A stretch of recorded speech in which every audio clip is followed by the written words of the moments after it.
কায়ামতের নমুনা বলবো, একটু বলবো। কায়ামতের নমুনা দুনিয়াতে ঘটেছিল, দুনিয়াতে ঘটেছিল। আল্লাহর কুদরতি ক্ষমতা, সেই সময় ওই ধনী মানুষটার জবানটা আল্লাহ বন্ধ করে দিলেন, তার হাতের জবানটা আমার আল্লাহ খুলে দিলেন। হাতের জবানটা খুলে গেল, হাত বর্ণনা দিতে লাগলো, হাত বলতে লাগলো, এই হাতে করে আমি এই বৃদ্ধা মহিলা আর স্বামীকে হত্যা করেছি। পাপ বলতে লাগলো, আমি হেঁটে হেঁটে গিয়েছি, সব ফায়সালা সেখানে হয়ে গেল। আমার আল্লাহ সূরা ইয়াসিনের মধ্যেও এই রকম আয়াত নাযিল। হে তরুণ যুবকেরা, হে আমার বন্ধুরা, শুনে রেখে দিন বাবা, জেনে রেখে দেন, আমি আপনি যে কৃত কর্মগুলো করি আমার আল্লাহ কিন্তু জানেন, আমার আল্লাহ কিন্তু জানেন। ফেরেশতারা লিপিবদ্ধ করছেন, কিরামান কাতিবিনা ইয়ালামুনা মা তাফআলুন। আপনি যা কিছু করছেন কিরামান কাতিবিন সব তারা জানেন, সব তারা কিন্তু লিপিবদ্ধ করছেন। হে তরুণ যুবকেরা, কাল কিয়ামতের দিনে আমার আপনার অঙ্গ প্রত্যঙ্গগুলো সাক্ষী হয়ে যাবে। কাল কিয়ামতের দিনে সাক্ষী হবে। আমার আল্লাহ সেদিন জবানটাকে বন্ধ করে দেবেন, হাতের জবান খুলে দেবেন, পায়ের জবান খুলে দেবেন। পা কোথায় গিয়েছিল, হাত কি কাজ করেছিল, সব কিন্তু তারা সে সময় বলতে থাকবে। হে তরুণ যুবকেরা, দুনিয়ার জমিনে এক সময় আমার আল্লাহ কিয়ামতের নমুনা তৈরি করেছিলেন। কষ্ট হচ্ছে আপনাদের? হ্যাঁ, কষ্ট হচ্ছে। আবার একটু দান তুলতে হবে, দেবেন তো ঠিকঠাক?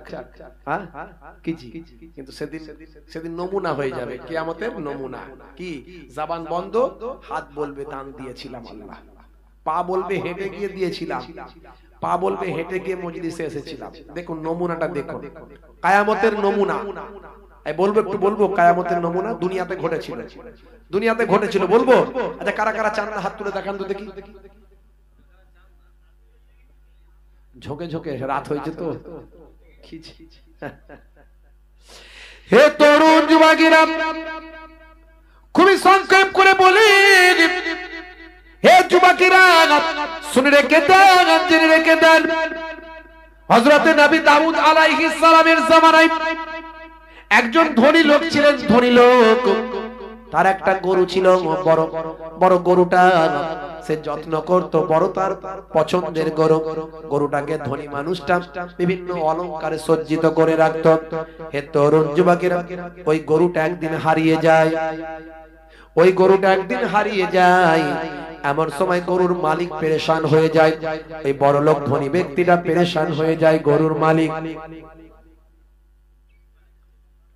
ভাইরা আমার, তরুণ যুবকেরা আমার, গরুর মালিক পেরেশান হয়ে যায়। সেই সময় চারিদিকে খোঁজ খবর শুরু করে, কোথায় আমার গরু?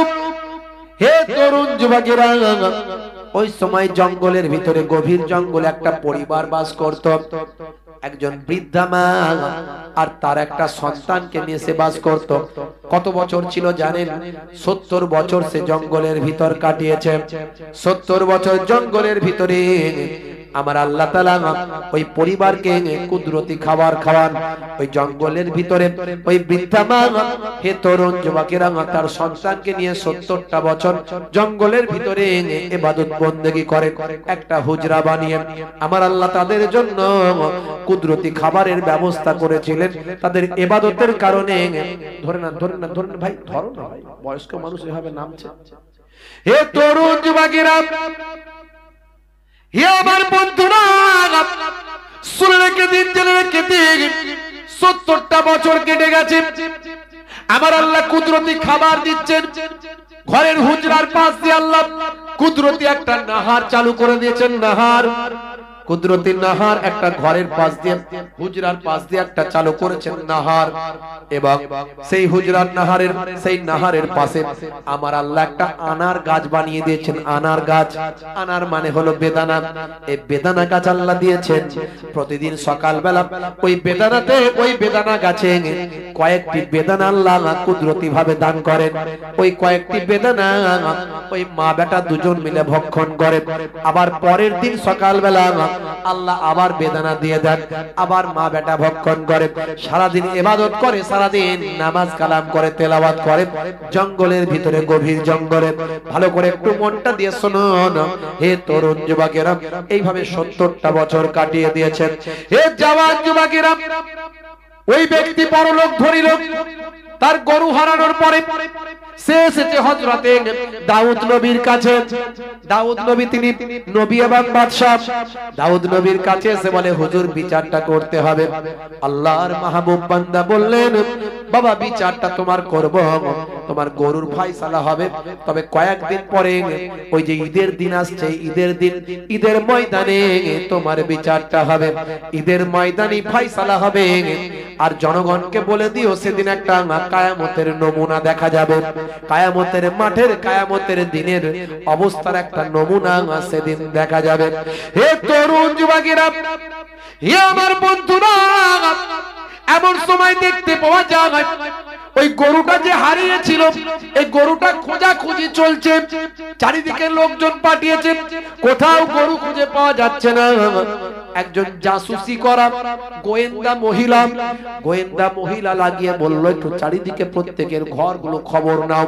সে ঘরগুলো খবর নিয়ে দেখো, যদি তুমি গরুর তথ্য দিতে পারো তোমাকে মোটা পুরস্কার দেওয়া হবে। ওদিকে গরুটা ভাই আমার আল্লাহর কুদরতি ক্ষমতায় জঙ্গলের ভিতরে গিয়ে হাজির হচ্ছে। ওদিকে বাবা একটা ঘটনা ঘটেছে মাঝখানে।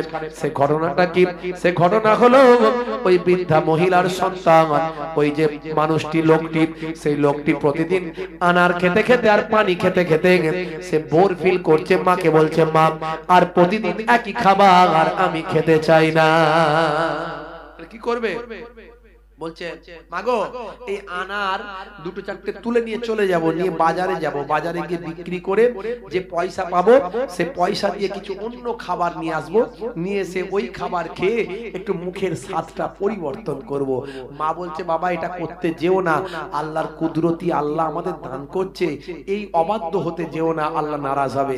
সে কি হলো, সেই যুবক বলল, না মা অসুবিধা নাই, তো আমি তো এটা বিক্রি করে অন্য খাবার, তো আল্লাহর সঙ্গে কোনো নাফরমানি করছি না। এইভাবে জোর করে ভাই আমার কিছু আনার পরের দিনে যা হয়েছিল সেটাকে তুলে নিয়ে বাজারে গিয়ে বিক্রি করে বাজার থেকে অন্য ফল নিয়ে এসে বাড়িতে এসে হাজির করলো। মাকে বলল, মা খান। মা বলল, বাবা আমি খাবো না, তুমি খাও। ছেলে বলল, না মা আপনি যদি না খান আমি কিন্তু খাবো না। নিরুপায় হয়ে মাও খেলো। পরের দিন ইবাদত বন্দেগী করে সকালবেলা আবার এই নাহারের পাশে আনারের গাছ থেকে আনার আনতে গিয়ে দেখে আনার আল্লাহ আর দেননি। এবারে কয়েকদিন ক্ষুধার্ত, না খেয়ে কাটছে। হে তরুণ যুবকেরা, ওই ধনী মানুষটার গরুটা জঙ্গলের ভিতরে ঢুকেছে, হুজরার সামনে এসে হাজির। ওই বৃদ্ধা মা এবং ছেলেটিকে সেখানে দেখতে পায়। গরুর জাবানটা আল্লাহ খুলে দিলেন। জাবানটা খুলে দিয়ে গরু সেই সময় বলেন, আপনাদের জন্য আমাকে খাওয়া হালাল, আপনারা আমাকে জবাই করে আপনারা খান, গোশত পাকান, আমার আল্লাহ আপনাদের খাবার জন্য আমাকে পাঠিয়ে দিয়েছেন। হে তরুণ যুবকেরা, এমন সময় দেখতে পাওয়া যায়, সেই সময় ওই যুবক বলল, মা তাহলে গরুটা জবাই করি। মা বলে, না না না হতে পারে না, না না হতে পারে না। কার গরু কোথা থেকে এলো, আমরা এটা জবাই করে খেতে পারবো না যতক্ষণ না গরুর মালিক আমাদের অনুমতি না দেয়। সেই সময় ছেলেটি বলল, মা গো মা, গরুর জবান খুলে গেছে, তুমি কি বুঝতে পারো না? আমার আল্লাহ তার জবান থেকে বলাচ্ছে, আমার আল্লাহ তাকে নির্দেশ দিচ্ছে আমাদের জন্য আহার হওয়ার।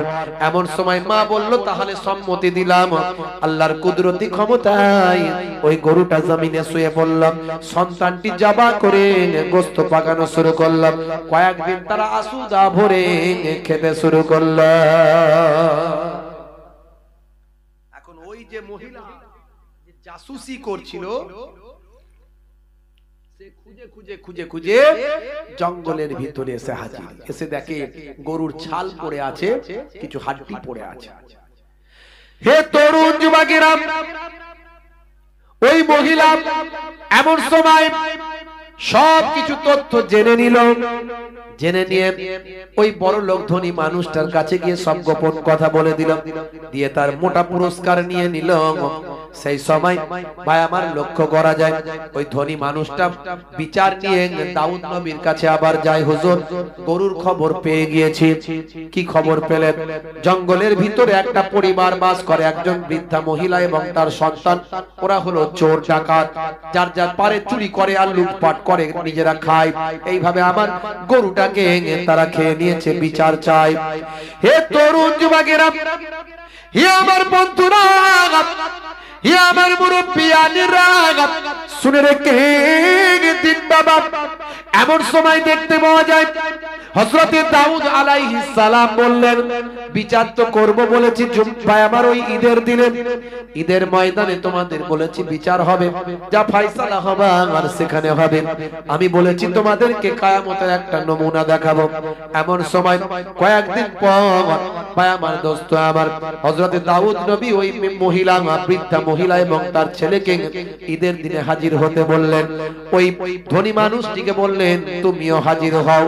এ তরুণ যুবকেরা, ঈদের দিনে হাজার হাজার মানুষের সামনে হযরতে দাউদ নবী ফয়সালা করছেন। শুনে রেখে দাও, জেনে রেখে দাও, হে ধনী মানুষ, তোমার ব্যাপারে আমার আল্লাহ সব আমাকে তথ্য দিয়েছেন। তুমি যখন বিচার চেয়েছিলে, তুমি বিচার চেয়ে আসার পরই আমার আল্লাহ আমার কাছে ফেরেশতা জিবরাইল আলাইহিস সালামকে পাঠিয়েছিলেন। ফেরেশতা জিবরাইল আলাইহিস সালাম আমার কাছে এসে হাজির দিয়ে সব তথ্য জানিয়ে দিয়েছে। কি বলেছে হুজুর? ফেরেশতা জিবরাইল আলাইহিস সালাম বলে দিয়েছে, তুমি আসলে একজন গোলাম, তুমি বড় লোক নও। বড় লোক হলো, ধনী লোক হলো, বড় ব্যবসায়ী হলো এই যে বৃদ্ধা মহিলা, ইনার স্বামী, ইনার স্বামীর তুমি একজন গোলাম। সিরিয়ায় ব্যবসা করতে গিয়েছিল ইনার স্বামী, তুমি তার সরলতার সুযোগ নিয়ে তাকে হত্যা করে তার সমস্ত মাল সম্পত্তি বিক্রি করে তুমি আজকে ধনী লোক হয়ে গেছো। শুনে রেখে দাও, জেনে রেখে দাও, আমার আল্লাহর ফয়সালা এসে গিয়েছে। তোমার উপর সবকিছু তথ্য আমার আল্লাহর পক্ষ থেকে জানানো হয়েছে। ধনী মানুষটা বললে, হুজুর, আমি এসব কথা শুনতে আসিনি, আমি এসেছি বিচার চাইতে। প্রমাণ পাওয়া গেছে এই মহিলা এবং তার ছেলে আমার গরু ভক্ষণ করেছে। আপনি ওসব বিচার না করে কি বিচার করছেন, কি কথা বলছেন?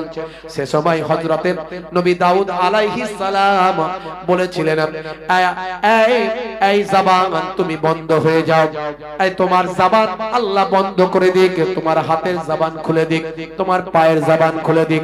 হে তরুণ যুবকেরা, আল্লাহর কুদরতি ক্ষমতা, সেই সময় ওই ধনী মানুষটার জবানটা আল্লাহ বন্ধ করে দিলেন, তার হাতের জবানটা আমার আল্লাহ খুলে দিলেন।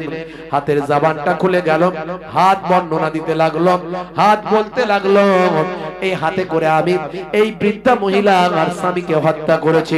পাপ বলতে লাগলো, আমি হেঁটে হেঁটে গিয়েছি, সব ফয়সালা সেখানে হয়ে গেল। আমার আল্লাহ সূরা ইয়াসিনের মধ্যেও এই রকম আয়াত নাজিল করে দিয়েছেন। কিয়ামতের দিনে আমার আল্লাহ সেই সময় কিভাবে ফয়সালা করবেন, সূরার নাম সূরা ইয়াসিন, আয়াত নাম্বার হলো 65। আমার আল্লাহ সেখানে বলেছেন, আল-ইয়াউমা নাখতিমু আলা আফওয়াহিহিম ওয়া তুকাল্লিমুনা আইদিহিম ওয়া তাশহাদু আরজুলুহুম বিমা কানু ইয়াকসিবুন। জোরে হবে না বন্ধুরা আমার, তরুণ যুবকেরা আমার, কাল কিয়ামতের দিনে আমার আল্লাহ বলবেন, আজকের দিনে আমি সিলমোহর করে দিলাম আফওয়াহিহিম, তোমাদের জবানকে আমি আল্লাহ সিলমোহর করে দিলাম। ওয়া তুকাল্লিমুনা, এবং আমার সঙ্গে কথা বলবেন। আইদিহিম, তোমাদের হাত, ওয়া তাশহাদ তাশহাদু এবং সাক্ষ্য দেবে আরজুলুহুম তোমাদের পাপ, তোমাদের পা সাক্ষ্য দেবে, তোমাদের হাত কথা বলবে, তাদের জবানটা আমি আল্লাহ কাল কিয়ামতের দিনে খুলে দেব। হযরতে দাউদ আলাইহিস সালাম বললেন কিয়ামতের দিনের নমুনা আজকে আমি তোমাদের দেখাই। এই ধনী মানুষটা চেহারা আল্লাহ বন্ধ করে দিলেন, আমি বললাম তার মুখমণ্ডল বন্ধ করে দাও, জবান বন্ধ করে দাও, হাত তার খুলে দাও। হাত তার সাক্ষী দিচ্ছে আমি খুন করেছিলাম, পা তার সাক্ষী দিচ্ছে আমি গিয়েছিলাম, সব বলতে শুরু করে দিল, সব তথ্য জানিয়ে দিল হাজার হাজার মানুষের সামনে। হযরতে দাউদ নবী বললেন এটা হলো কিয়ামতের একটা নমুনা, কিয়ামতে আমার আল্লাহ এইভাবেই ফয়সালা করবেন। হে আমার উম্মতেরা শুনে রেখে দাও, আজ থেকে তোমরা অন্যায় অপরাধ পাপ করা বন্ধ করো, কারণ সেদিন জবানটা আল্লাহ বন্ধ করবেন, সিলমোহর মেরে দেবেন, তোমাদের হাত পা জবান খুলে দেবেন আল্লাহ হাত পায়ের। আজকের দিন আমি ফয়সালা দিলাম, এই মানুষটি একটা মানুষকে হত্যা করেছিল, তার জন্য কিসাসের মাসালা চলে আসবে। যাও যাও যাও, এই বড় ধনী মানুষটাকে হত্যা করার কারণে এই মানুষটাকে হত্যা করে দাও, আর এই বৃদ্ধা মহিলার সব সম্পদ অধিকার করার কারণে এর যা সম্পদ আছে সব বৃদ্ধা মহিলাকে দান করে দাও। জোরে হবে না? জোরে হবে না? ভাইরা আমার, এই উদাহরণ দিয়ে আমি কি বোঝাতে চাইলাম? আমি বোঝাতে চাইলাম এখনো সময় আছে, ফিরে আসুন। যত অন্যায় অপরাধ যাই করেন না কেন, বাঁচার কোনো রাস্তা নাই। হাত কথা বলবে, পা কথা বলবে, শরীরের অঙ্গ প্রত্যঙ্গ কথা বলবে, তাহলে কেন অপরাধ, কেন জেনা ব্যভিচার, কেন অশ্লীলতা, কেন খুন খারাপি, কেন গাল দেওয়া? ভাই আমার, এই হাত দিয়ে ইন্টারনেটে গিয়ে অনেক গাল মন্দ করেছেন, কেন কেন কেন গীবত শিকায়েত করছেন? কোন হুজুর ভালো, কোন হুজুর খারাপ, কোন হুজুর অমুক হয়েছে তমুক হয়েছে, কোন মাওলানা কোন মুফতি সাহেব এই হয়েছে সেই হয়েছে, ওসব কথা কেন? আপনি তো গীবতের অধিকারী হয়ে যাচ্ছেন, আপনার জবান থেকেও গীবত বেরিয়ে আসছে, আপনিও চগলখড়িদের খাতায় নামটা উঠে যাচ্ছে, চায়ের দোকানে আপনিও বাজে বাজে মন্তব্য করে গুনাহগারদের খাতায় আপনার নামটা উঠে যাচ্ছে। কেন? আপনার জবান বন্ধ হয়ে যাবে কিয়ামতের দিনে, হাতের জবান খুলে যাবে, পায়ের জবান খুলে যাবে। সাবধান, আজ থেকে প্রতিজ্ঞা করুন আল্লাহ এবং রাসূলের পথে চলবো, মানুষকে ভালোবাসবো, মুসলমানকে ভালোবাসবো, হিন্দুকে ভালোবাসবো, খ্রিস্টানকে ভালোবাসবো, জৈন বৌদ্ধকে ভালোবাসবো, সারা পৃথিবীর মানুষের ভালোবাসবো। তাহলে আপনি হিন্দুকে ভালোবাসবেন, মুসলমান খ্রিস্টানকে ভালোবাসবেন, আর আপনার মুসলমান ভাই কে কোন হুজুরের ভক্ত, কে মুহিবুল্লাহ হুসাইনির ভক্ত?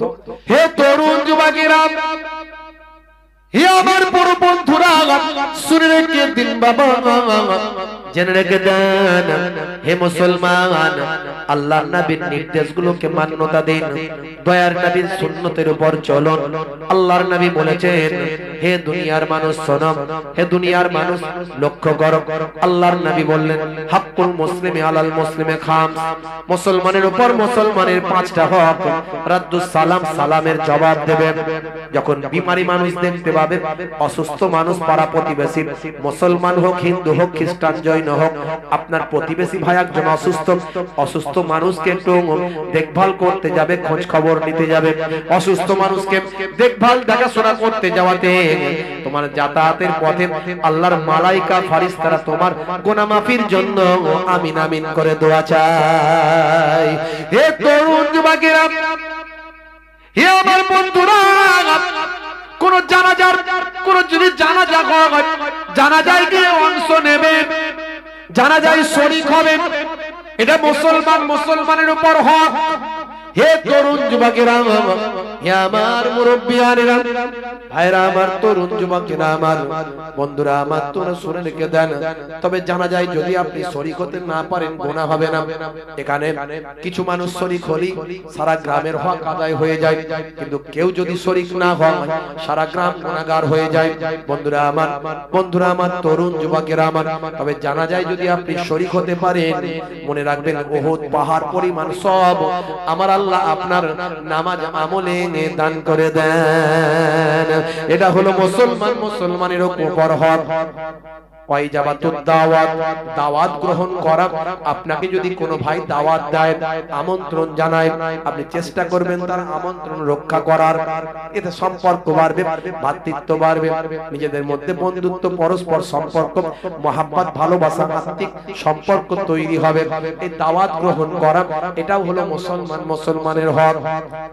হে তরুণ যুবকেরা, আল্লাহর নবী বলেন ও তাসমিয়াতিল হাদিস, যখন হ্যাচ্ছ করবেন হাঁচির জবাবটা দেবেন। হ্যাচ্ছ করলে আমরা কি বলি? আলহামদুলিল্লাহ বলি কি বলি না? হ্যাঁ, আর যিনি শুনবে তিনি কি বলবেন?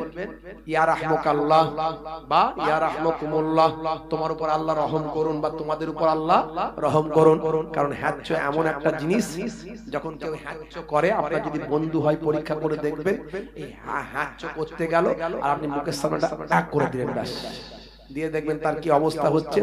না ইধার কামাল উধার, না উধার কামাল ইধার, মাথা খারাপ, রাগ এমন বাড়বে, শেষে বন্ধু কি একচর হয়তো দেবে। বুঝতে পারছেন? তাহলে ভয়ঙ্কর জিনিস হ্যাচ্ছ, ক্লিয়ার না হলে কিন্তু বিপদ। হে তরুণ যুবকেরা, হ্যাচ্ছ করলে আলহামদুলিল্লাহ, এটা নিয়ে গবেষণা করেছিলেন বিজ্ঞানী, স্বাস্থ্য বিশেষজ্ঞ। তিনি বলছেন, হে মাওলানা সাহেব, আচ্ছা বলেন তো দেখি, আপনার নবী যা শিখিয়েছেন সবের মধ্যে বিজ্ঞান বাস্তবতা পাওয়া যায়। আল্লাহর কোরআন যা বলেছে সবের মধ্যে বিজ্ঞান বাস্তবতা পাওয়া যায়। 1450 বছর আগে আল্লাহ কোরআন নামাজ দিয়েছে, নামাজের থেকে ভালো ব্যায়াম আর কি হতে পারে? 1450 বছর আগে আল্লাহর কোরআন রোজা দিয়েছে, রোজা হলো অটোফেজি। রোজা রাখলে শরীরের সজীব কোষগুলো নির্জীব কোষগুলোকে খেয়ে নিয়ে শরীরকে সুস্থ সতেজ বানিয়ে দেয়। এই রোজা নিয়ে, অটোফেজি নিয়ে, ফাস্টিং নিয়ে গবেষণা করে জাপানের বিজ্ঞানী, ভাই আমার জাপানের বিজ্ঞানী নাম হলো, ভাই আমার কি জানো, ভাই আমার জাপানের বিজ্ঞানী নোবেল প্রাইজ পেয়েছেন। হে তরুণ যুবকেরা, হে আমার বন্ধুরা, হে আমার মুরব্বিয়ানিরা, আপনার নবী ডান দিকে কাত হয়ে ঘুমাতে বলেছেন, তার মধ্যে সায়েন্স আছে, বাম দিকে থাকে হাত। আপনার নবী চেটে পুচে খেতে বলেছেন, চেটে পুচে খেলে মুখ থেকে এক ধরনের লালা নিঃসৃত হয়, এটা হজমের জন্য উপকার হয়ে যায়। এই এত কিছু তথ্য পাওয়া যায়। আপনার নবী যা শিখিয়েছেন সবের মধ্যে বিজ্ঞান বাস্তবতা পাওয়া যায়। আল্লাহর কোরআন যা বলেছে সবের মধ্যে বিজ্ঞান বাস্তবতা পাওয়া যায়। এর আগে আমি আপনাদের মাঝখানে বলেছি, আপনাদের মাঝখানে তথ্য দিয়েছি। হে তরুণ যুবকেরা, আমার আল্লাহ বলছেন, ওয়াজআলনাল লাইলা লিবাসা, তোমাদের জন্য রাতকে আমি আল্লাহ পোশাক বানিয়ে দিয়েছি। এখান থেকে আমি বের করার চেষ্টা করেছি, বলার চেষ্টা করেছি, পোশাকের কাজ হলো শরীরকে ঢেকে রাখা, আর পোশাকের কাজ হলো শরীরকে ঢেকে রাখা। অর্থাৎ অন্ধকার, অন্ধকারের মধ্যে রাত্রে তুমি থাকবে। রাতকে তোমাদের জন্য পোশাক বানিয়েছি, মানে রাতের বেলা তুমি অন্ধকারের ভিতরে থাকবে, যাতে রাত তোমাকে ঢেকে রাখে। এটা আল্লাহর কোরআন বলছেন। আমার আপনার নবী ব্যাখ্যা করে দিয়েছেন, আরো খোলাসা করে দিয়েছেন। বুখারী শরীফের হাদিস 5624 নম্বর হাদিস। হে তরুণ যুবকেরা, আন জাবিরিন আন্না রাসূলুল্লাহ সাল্লাল্লাহু আলাইহি ওয়াসাল্লাম قال আতফিউল মাসাবিহা ইযা রাকাতুম। আল্লাহর নবী, বুখারী শরীফের হাদিস 5624 নম্বর। আন জাবিরিন, হযরত জাবির রাদিয়াল্লাহু তাআলা আনহু থেকে হাদিসটা এসেছে। আল্লাহর নবী বলেন, যখন তোমরা ঘুমাতে যাবে আলোটা, লাইটটা বন্ধ করে দেবে।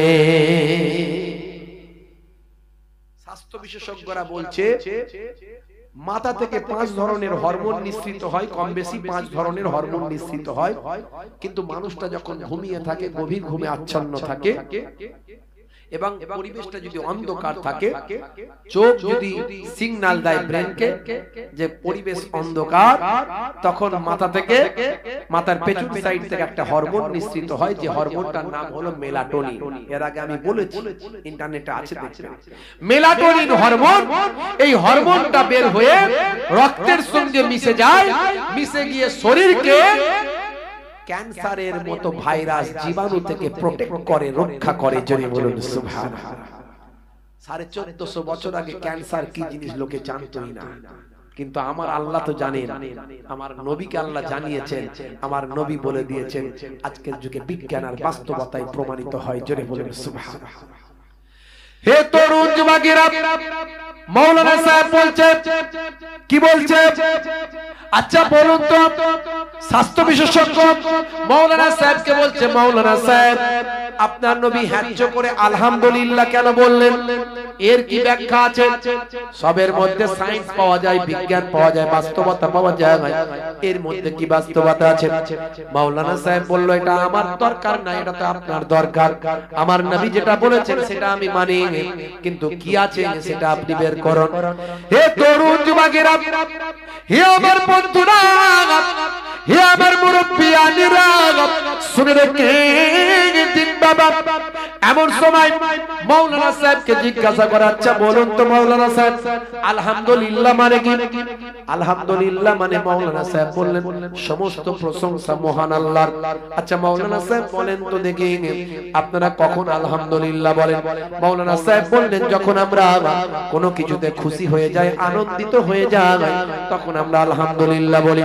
স্বাস্থ্য বিশেষজ্ঞ বলে, হাই রে হাই, হ্যাজ্জ করলে আবার কিসের খুশি হয় যে মুসলমানদের নবী মুসলমানদের আলহামদুলিল্লাহ শেখায়।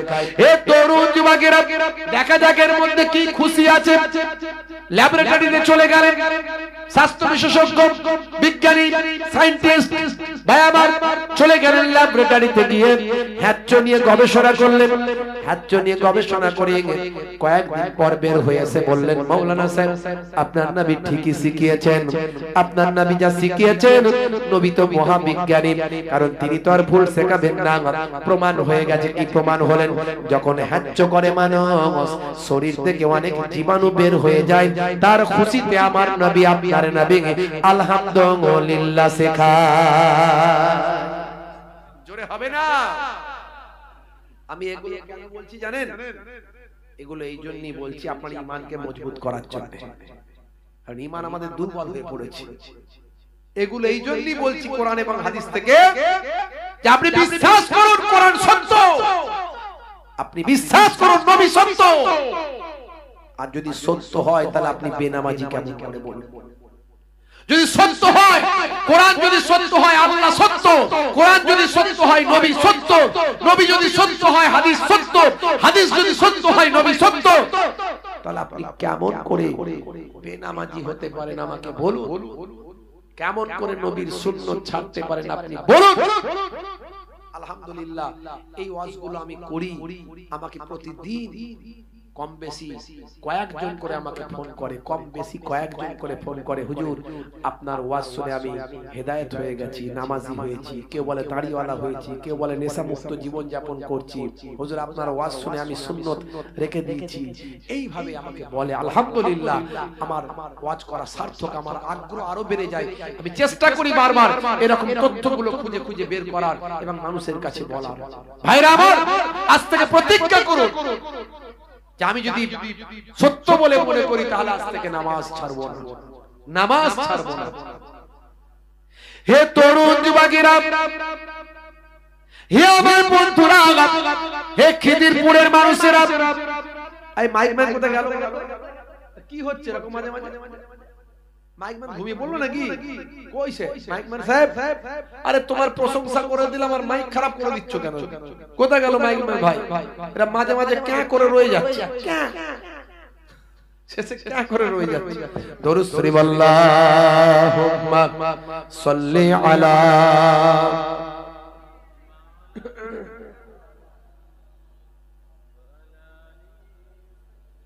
আসছে মাইক ম্যান আসছে, ঘুমিয়ে গেল নাকি?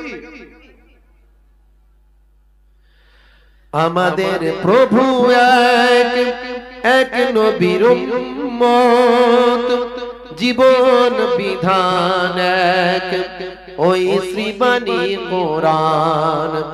আমাদের প্রভু এক, এক নবীর উম্মত, জীবন বিধান এক, ওই শ্রীবাণী কোরআন।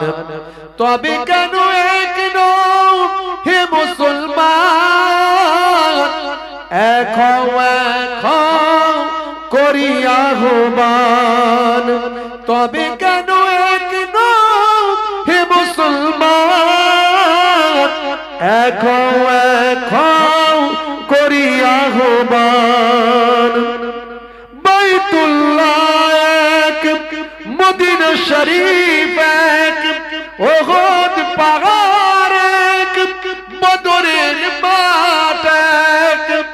একটা তো জীবন আর মরণ তো একটাই, একটা তো জীবন আর মরণ তো একটাই, সকলের তরে আছে একই স্থান। তবে কেন এক নও হে মুসলমান, এক করিয়া আহ্বান। আমাদের প্রভু এক নবীর উম্মত, জীবন বিধান এক, ওই শ্রীবাণী কোরআন। আল্লাহুম্মা সাল্লি আলা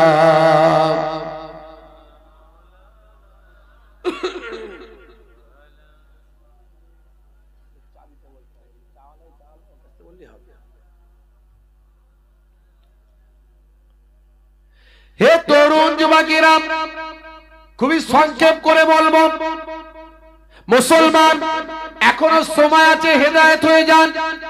যদি বিপদ থেকে বাঁচতে চান, যদি আল্লাহর গায়েবী মাদাত পেতে চান, আল্লাহর সাহায্য যদি পেতে চান, এখন থেকে পরিবর্তন হন।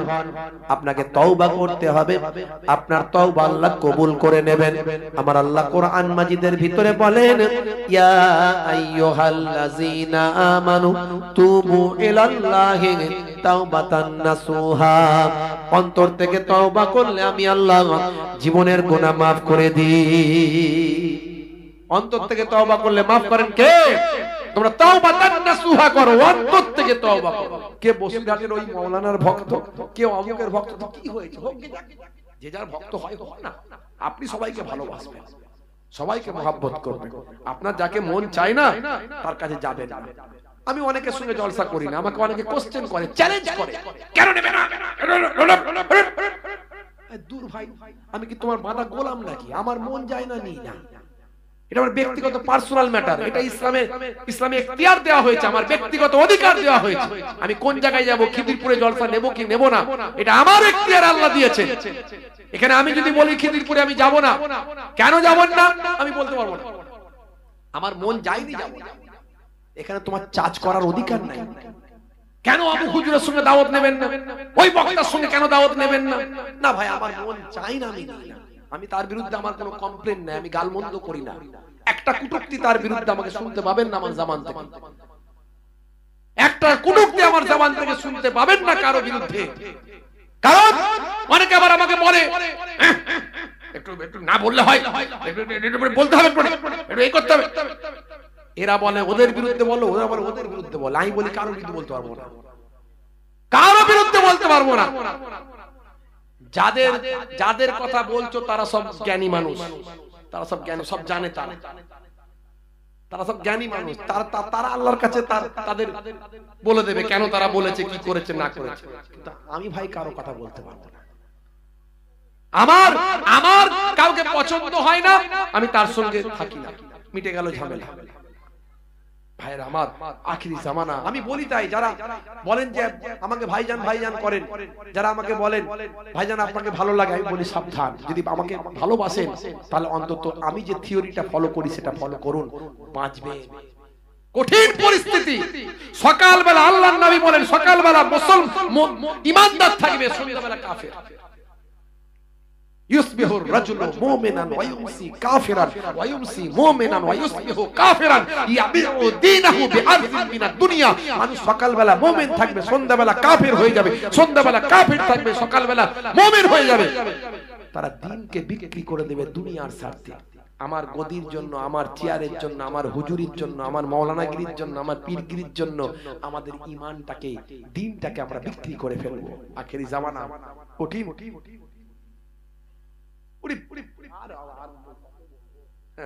ভাইরা আমার, যাই হোক, বাবা মার দুটো জিনিস করুন, বাপ হাত জোর করে বলি, দুটো জিনিস করুন। একটা হলো নামাজ, আর একটা হলো মুখের দাড়ি। আল্লাহর নির্দেশগুলোর মধ্যে সবচেয়ে বড় নির্দেশ হলো সালাত, নামাজ। নামাজ কায়েম করুন, নামাজ কায়েম করুন। কায়েম মানে শুধু নিজে পড়া নয়, নিজে পড়বেন, অন্যকে পড়তে নির্দেশ করবেন, এর নাম হচ্ছে কায়েম করা। স্বামী পড়ে, স্ত্রী নামাজ পড়ে না, মা পড়ে, ছেলে নামাজ পড়ে না, বাপ পড়ে, সন্তান নামাজ পড়ে না, এর নাম কায়েম করা নয়। বাপ জান্নাতে যাবে, ছেলে জাহান্নামে যাবে ভাবছেন নাকি? ছেলে জাহান্নামে যাবে যখন বাপকে ধরে টানাটানি করবে, অত সহজ নয়। তুমি তো আমাকে কোনোদিন হেদায়েত করলে না, নামাজ পড়তে কোনোদিন বলেছো? আপনি আপনার ডিউটিটা করুন। এই যে আমি আমার ডিউটিটা করে দিয়ে চলে যাচ্ছি, আল্লাহ বলবে তোকে দুটো হক কথা বলার সুযোগ করেছিলাম, তুই হক কথা বলেছিলিস? খালি হালুয়া রুটি খেয়ে পকেট পুঁজি করে চলে গেছিলিস, মাল গুনে দেখে নিয়েছিলিস শুধু। হ্যাঁ, এখন এই মাল গুনে দেখা নিয়ে অনেক রকম ঝামেলা, বুঝতে পারছেন? এদিককারের হুজুররা শুধু ফতোয়া দিচ্ছে একদম ধার্য করা যাবে না, হারাম। আবার এদিককারের হুজুর যখন হুগলি, মেদিনীপুর, 24 পরগনা, আপনার মেদিনীপুর, হুগলি শেষে যায়, ওখানকার লোক আমাদেরকে রিপোর্ট দিচ্ছে, হুজুর ওদিককারের হুজুর যারা বলে হারাম তারা আমাদের এত টাকা নিয়ে গেছে, জানেন তো? সর্বনাশ করেছে কি ভাই, বলছে হ্যাঁ। কি বিপদ বলেন দিন। এখন যা ফাইসালা দাদা হুজুর দিয়ে গেছে, যা ফাইসালা মেজো হুজুর দিয়ে গেছে, মেনে চলো, অত ওইসব ঝামেলায় যেও না। যে নাই না নাই না, যে নাই নাই, মন গেলে নেবেন, মন গেলে দেবেন, না মন গেলে দেবেন না, আনবেন না, ঝামেলা মিটে গেল, ব্যাস। কি দিয়া আখিরি জামানা।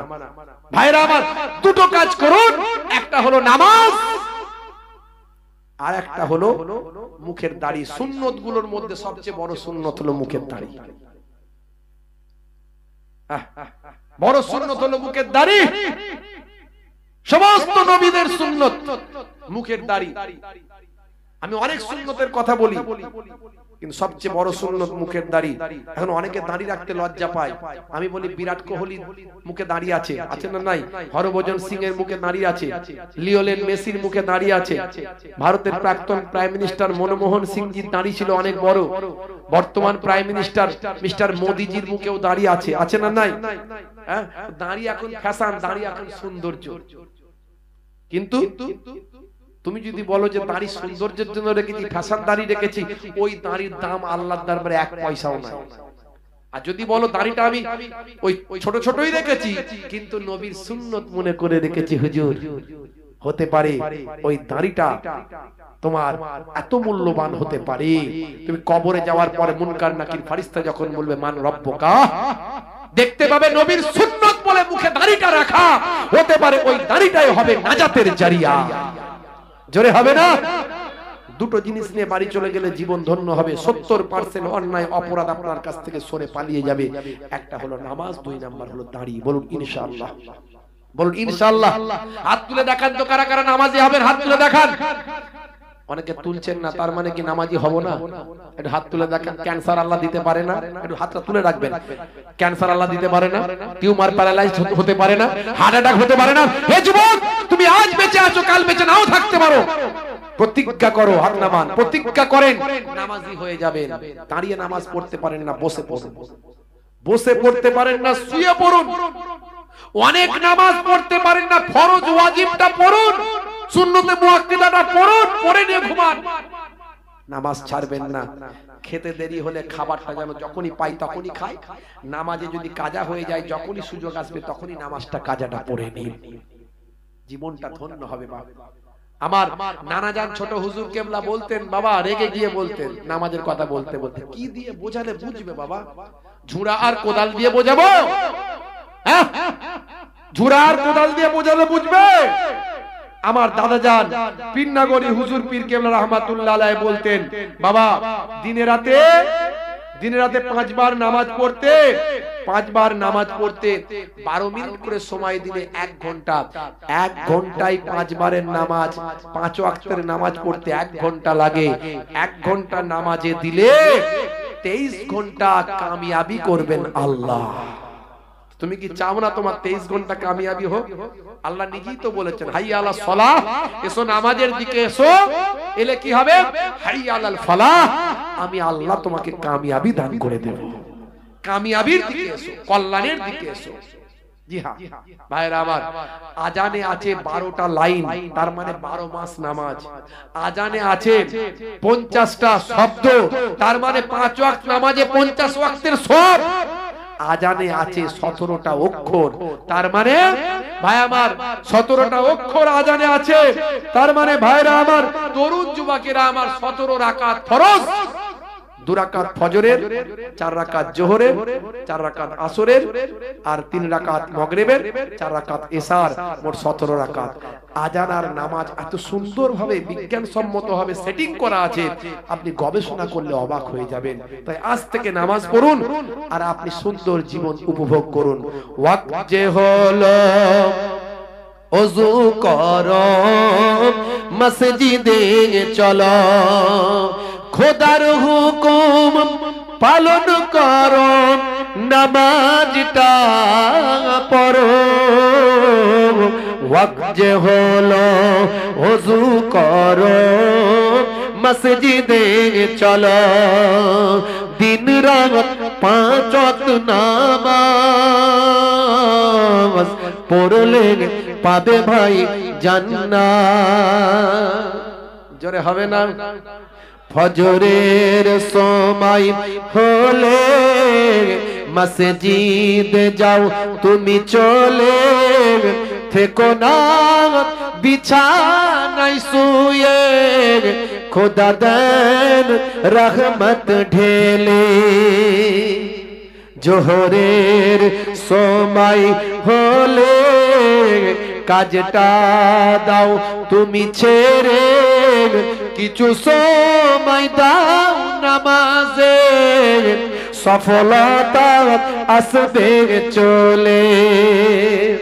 মাগরিবের ওয়াক্ত আসিলে মসজিদে যাও তুমি চলে, কবরের আযাব থেকে মুক্তি প্রভু দেবে।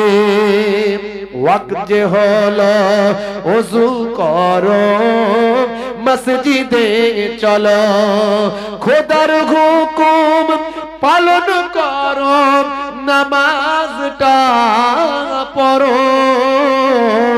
ওয়াক্ত যে হলো ওযু করো, মসজিদে চলো, দিন রাত 5 ওয়াক্ত নামাজ পড়লে পাবে ভাই জান্নাত। বলুন না ইনশাআল্লাহ। আমার মায়েরা বোনেরা, আপনারাও নামাজ ছাড়বেন না। নামাজ সবাইয়ের জন্য, রোজা সবাইয়ের জন্য। মায়েরা বোনেরা দুটো কাজ করবেন, স্বামীর দেখাশোনা খেদমত, স্বামী যেন না বলে আমার স্ত্রী আমার কথা শোনে না, এটা যেন না হয়। আর 3 না 4 নাম্বার হলো একটু পর্দা, বাইরে যদি একান্তই বেরোতে হয় মোটা চাদর মোটা ওড়না গায়ে দিয়ে নিজের সম্মান ইজ্জতকে বাঁচিয়ে বাইরে বেরোবেন, প্রয়োজন হলে বেরোবেন, না হলে বেরোবেন না। এই 4টে কাজ করলে 8টা জান্নাতের দরজা আল্লাহ খুলে দেবেন। জোরে বলুন সুবহানাল্লাহ। ভাইরা আমার, যাই হোক আপনাদের কাছ থেকে বিদায় নেব। যাওয়ার আগে একটুখানি আপনাদের এই পাক মাহফিলের জন্য একটু বলবো। একবার মহাব্বতের সঙ্গে দরুদ শরীফ আল্লাহুম্মা।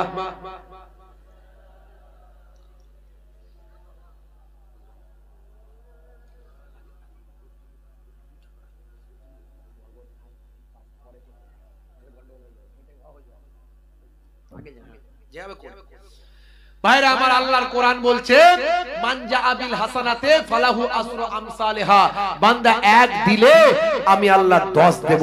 এটা আমার কোরআনের ওয়াদা। জোরে বলুন সুবহানাল্লাহ। কোরআন কখনো মিথ্যা নয়, কোরআন কখনো মিথ্যা নয়, কোরআন আল্লাহর কথা। এটা বিশ্বাস করতে হবে, এটা আমাদের ঈমানি দায়িত্ব। হাদিস পাকের মধ্যে এসেছে ভাই আমার, হাদিসে কুদসির মধ্যে এসেছে আল্লাহ বলছেন আমি 1-এর বদলে 10 দিই, 1-এর বদলে 100 দিই, 1-এর বদলে 700 দিই, 1-এর বদলে আমি আল্লাহ বেহিসাব মালে মালামাল করে দিই। জোরে বলুন সুবহানাল্লাহ। ভাইরা আমার, রাত অনেকটা বেশি হয়ে গেছে, তো বেশি সময় নেব না, একটু তাড়াতাড়ি করে বলবেন। বাপ, কারো বাপ কবরে পড়ে আছে, কারো মা কবরে পড়ে আছে, দাদা দাদি কবরে পড়ে আছে, তারা আপনার দিকে তাকিয়ে আছে। আমাদের সন্তানেরা হায়াতে আছে, সব মালপত্র সম্পদ তাদেরকে দিয়ে এসেছি, তারা দুনিয়ার জমিনে বেঁচে আছে। তা আমি একটু যদি নেকি পেতাম, তাহলে আল্লাহ আমাকে এই আযাবে কবর থেকে, এই আযাবে কবর থেকে, এই রূহের সিজ্জিনের যে সিজ্জিন ভাই আমার, যেখানে আমি রূহের কষ্টের মধ্যে আছি, সেখান থেকে আমার রূহকে তুলে নিয়ে ইল্লিনের মকামে অধিষ্ঠিত করত, আযাবে কবর থেকে নাজাত দিত, যদি আমার জন্য একটু দান করে দিত। তারা বলে হায় রে হায় লাউলা আখারতানি ইলা আজালিন করিব ফাআসাদদাকা। হায় হায় হায়, যদি একবার দুনিয়াতে যেতাম তাহলে সব সাদকা দান করে দিয়ে চলে আসতাম। আপনারা সেই সম্পদ ভোগ করছেন, আপনার বাপ কবরে, মা কবরে, দাদা কবরে, দাদি কবরে। আছেন কোন নেক ভাই? আল্লাহ চাইলে ভাই আমার নানাজান ছোট হুজুর কেবলা বলতেন, দিয়ে ধন বোঝে মন, কেড়ে নিতে কতক্ষণ। কুদরতে আজিম তার কে বুঝিতে পারে, অজ্ঞান হইবে জ্ঞানী ধ্যান যদি করে। জি হ্যাঁ ভাইরা আমার, নানাজান ছোট হুজুর কেবলা বলতেন, আজ যে ধনী কাল সে গরিব। আমি বোম্বাইয়ে গিয়েছিলাম সপ্তাহ 2-3 আগে জলসায়। বোম্বাইয়ে গিয়ে আমি সেদিনে বললাম, এই বোম্বাই আমি আগেও জলসা করেছি। আমার পরিচিত মানুষ একজন, যার সঙ্গে আমার পরিচয় আছে ভাই আমার, তার আন্ডারে 100 জন কাজ করতো কম বেশি। এখন সে আজকে এমন হয়ে গেছে অন্যের দোকানে কাজ করে। বুঝতে পারছেন, আমার আল্লাহ ধনীকে গরিব বানাতে পারে, গরিবকে ধনী বানাতে পারে। আমার আল্লাহ heart attack, cancer, tumour, paralyse দিতে পারে, লক্ষ লক্ষ টাকা খরচ করাতে পারে। আমার আল্লাহ তাআলা র্যাংটাক জিনটাকে সুস্থ রাখতে পারে। আমার আল্লাহ তাআলা আপনার ধন দৌলত বাড়িয়ে দিতে পারে। আর এই দান মালের হেফাজত, সম্পদের হেফাজত। আল্লাহর কোন নেক বান্দা আছেন, আমি 8 জনকে চাইবো, 8 জন। জান্নাত হলো 8টা। জান্নাত কটা? জান্নাত হলো 8টা। আমি 8 ভাইকে চাইবো 1001 টাকা করে হাতটা তুলে দেখান একবার। আল্লাহর নেক বান্দা আমার বাপজি 1 নম্বরে। কি নাম? জনাব